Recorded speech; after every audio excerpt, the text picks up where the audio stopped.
Unsay imong biyaan kumugawas ka sa simbahang Katoliko? Nini nga video atong hisgutan ang mga 5 ka mahinungdanong butang nga imong biyaan kung mobiya ka sa simbahang Katolika. Busa kung usa ka Katoliko nga adunay plano nga mobuhi na sa imong pagtuo, humana ni nga video. Number 1, biyaan nimo ang simbahang gitukod ni Kristo. Base sa Biblia, nagtukod lamang og usa ka simbahan ang atong Ginoong Hesukristo. Nga ato mabasa sa Mateo 16:18 nga kini nga simbahan gitukod niya sa patukuranan nga mao si Pedro. Nga matud pa niya, ikaw si Pedro, ug ibabaw nining bato tukuron ko ang akong simbahan. Kung atong tan-awon ang teksto, klaro nga usa lang ka simbahan ang gitukod sa atong Ginoo, dili daghang simbahan. O kini nga simbahan gibilan niya sa mga otoridad o yawi diha ni Pedro nga mabasa nato sa Mateo 16:19. Mao nga kung mubiya ka sa simbahang Katoliko, imong gibiyaan ang simbahan nga gitukod sa atong Ginoong Hesukristo. Number 2, biyaan nimo ang santos nga Eucharistia. Sa pagtulunan sa simbahan, human ka panalangini sa pari ang pan ug ang bino, dili na kini ordinaryong pan kundi tinuod nga lawas ug dugo sa atong Ginoong Hesukristo nga gitawag og transubstantiation. Nga ingon pa sa atong Ginoong Hesukristo sa Juan 6:50-55, kay ang akong unod mao ang tinuod nga kalanon ug ang akong dugo mao ang tinuod nga ilimnon.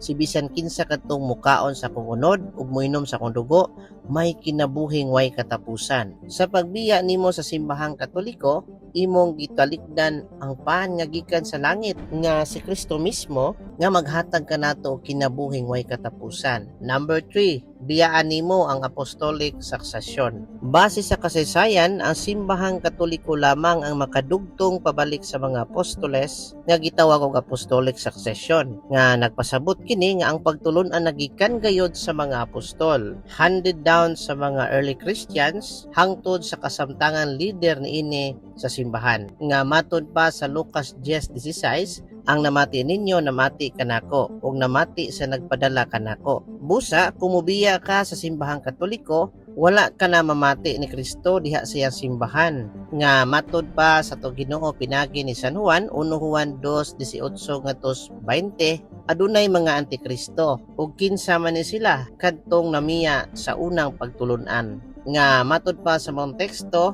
mibulag kanato kining mga tawhana kay dili man sila tinuod nga sakop sa atong pundok. Kung tinuod pang ato silang mga kauban, magpabilin unta sila kanato. Apa namiya sila aron mailhan gayod nga sila dili kauban nato. So dili day kauban sa mga apostol ang mubiya sa unang pagtulon-an. Ug mao kini ang mga antikristo. Number 4, gibiyaan nimo ang mga sakramento nga gitukod sa atong Ginoong Hesukristo. Nga matud pa sa dokumento sa simbahan, Catechism of the Catholic Church, paragraph 1131, the sacraments are efficacious sign of grace instituted by Christ and entrusted to the Church, by which divine life is dispensed to us. Nga nagpasabot nga si Kristo mismo ang nagtukod sa mga sakramento ngayang gibilin sa simbahan nga diha niya ipadagayday ang mga grasya aron ta makaangkon sa kahingpitan uban niya ngadto sa langit. Ug mao kini ang bunyag, kumpirma, kasal, pagkapari, komunyon, hilog sa masakiton,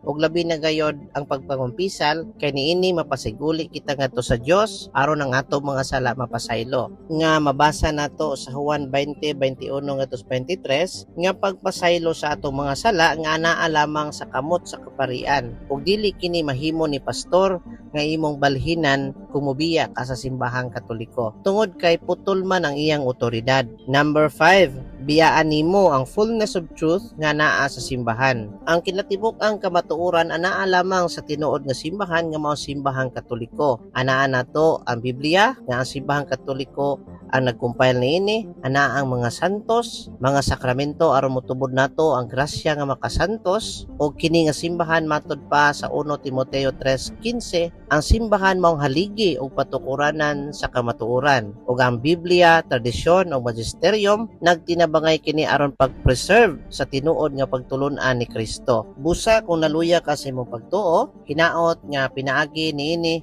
malig-on ang imong pagtuo o magpabilin ka sa tinuod nga simbahan nga tinukod sa atong Ginoong Hesukristo.